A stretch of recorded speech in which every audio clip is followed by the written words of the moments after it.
There's a lot, probably too much to go through in this time and space right now, but it's a great process to go through. I'm honored to be able to be considered for those opportunities, and really it's a testament to the work that our team and our offense has put in to kind of raise my status and elevate me to even be considered.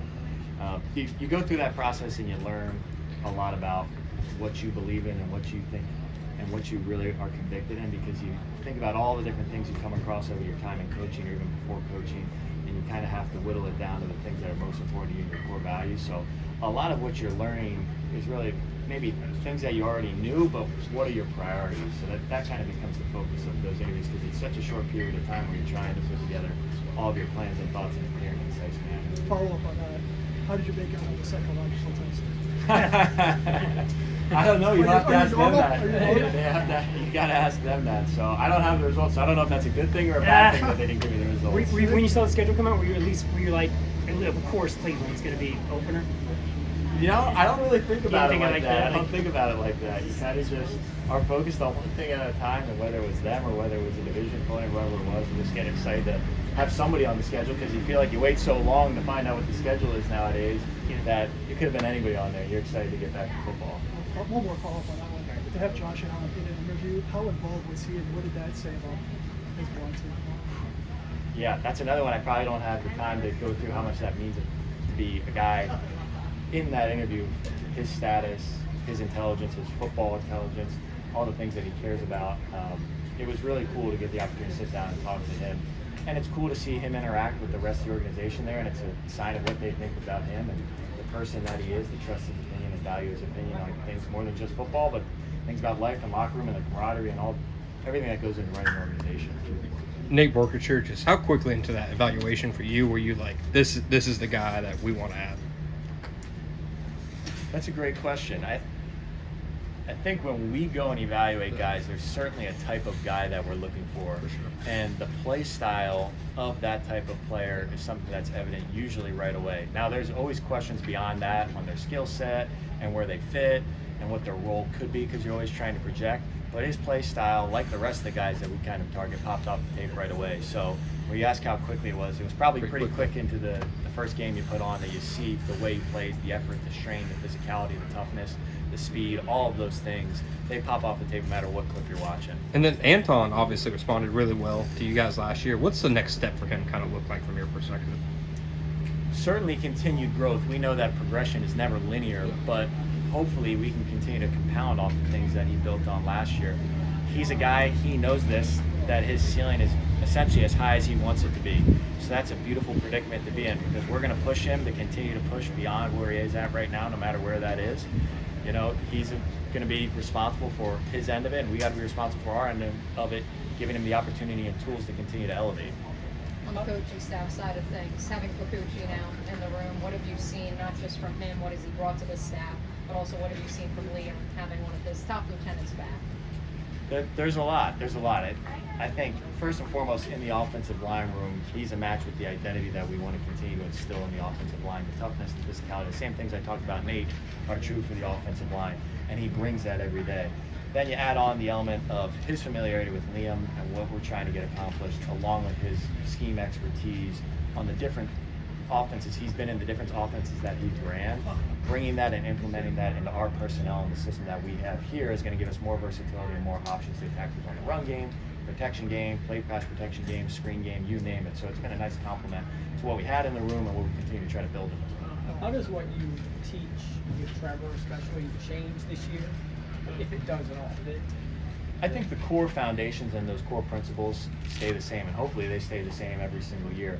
But you're always looking to grow. So whether it's improving on the things that he did well last year, or whether it's the areas of improvement that maybe we didn't quite meet our standard, we're going to try to find improvement on all those areas. So it never really stops in terms of our expectation for growth and trying to get better. But there are certainly areas of focus based on doing something well or doing something that we might have already done well, but we know that there's more room to grow in those areas.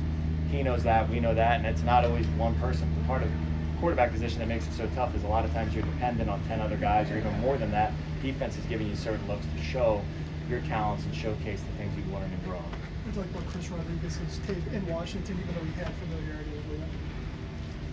I think I'm going to go back to Nate again. It's probably the same thing. Anytime you ask me about any guy, it's going to be the same things that I start with: the physicality, the play style, the strength, the intelligence of the player.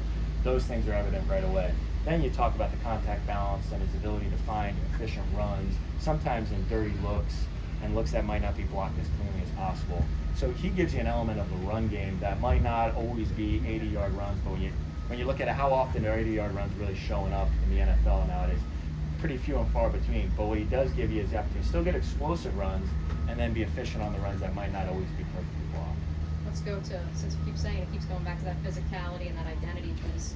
When did you guys sit down and actually reflect upon, okay, this is where we need to evolve? And were those specific words that as a group, those came to the forefront instantly? I think no matter what the outcome of the season was last year, we would continue to say that that's where we need to evolve. That's going to be such a focus for us, no matter what the outcome of a given game, week, season is, that we'll always be pushing that identity of the offense and the physicality, toughness, all of those things. Now, the process on evaluating what we did last year starts as soon as the season's over. So you take the opportunity to look back on the granular element of this specific play or this specific player or this specific technique that a player does as soon as the season's over. And then as that process continues, you start to zoom out and zoom back in and try to take the different perspectives to see the big picture along with fixing those minute, smaller details. So it's kind of a continuous process from the moment the season ends, basically until the players show back up, and it's probably still continuing right now. I wish I could say that we could sit down in 2 weeks and come together with all the answers, but we know that that's going to take a lot of time and effort as a collective staff to put that together. How do you compare what day one of OTAs feels like with where the group is at right now compared to day one of OTAs last year? It's a really good question. I honestly try not to do that too much because I want to get the guys to live in the present and be focused on where we are at right now and what we can improve at this moment. So we want to be excellent in our meetings today. We want to be excellent in practice today, whether it's routes on air. We want to be great in the cafeteria behind me, eating the right things and proper nutrition and right in the weight room. So hopefully we're better than where we were last year. I think that having the foundation of the offensive system and the knowledge that the guys have on the standards and expectations with which we execute the system or with which we go about our meetings, about our business, is something that'll pay dividends and kind of compound throughout the offseason. So I do feel that there's a clear understanding of those expectations and standards, as well as kind of the core principles of the offense. But we never can use that to take that for granted and say, okay, we've got something under control, we've got that done, we don't have to worry about that. We're going to continue to push the pace on even the smallest, simplest details. When we sit down to teach the offense again, we're teaching it from scratch like we've never heard it. Whether it's a guy who's been in the system before, whether it's a coach or whether it's a player, we all have to approach it with that beginner mindset. How much did seeing what Parker Washington was able to do, especially at the end of the last season, raise expectations for what he's able to do over the course of the entire season this year?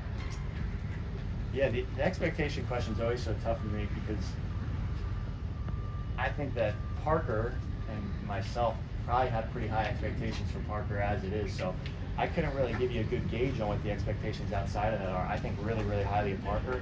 I hope that Parker thinks really, really highly of himself in that regard too, because we think that he's capable of what he did at the end of the season last year and more than that. And I think we thought that even early in the year where the numbers statistically may not have matched what he did at the end of the year.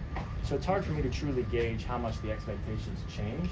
But I would say our expectation for him moving forward and currently is to continue to grow and even do more than what he did last year. And I think, I feel pretty confident saying I know he feels the same way. Not to say that we underachieved or he underachieved, but to know that he is a highly, highly capable player who's capable of even more. You're not